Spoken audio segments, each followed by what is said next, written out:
Ready to start editing videos right from your iPhone? Adobe Premiere Rush has got you covered, and I'll show you how to download it. First, open the App Store on your iOS device. Tap on the search icon at the bottom right corner of the screen. In the search bar, type in Adobe Premiere Rush. Next, look for the official app. Once you find it, tap on it to open the details page. Next, here you can see the Get button. Tap on Get to start downloading the app.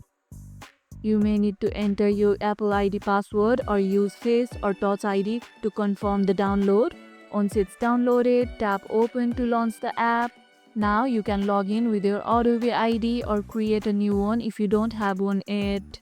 Let me know in the comments how you plan to use Premiere Rush on your iPhone. You are ready to start editing.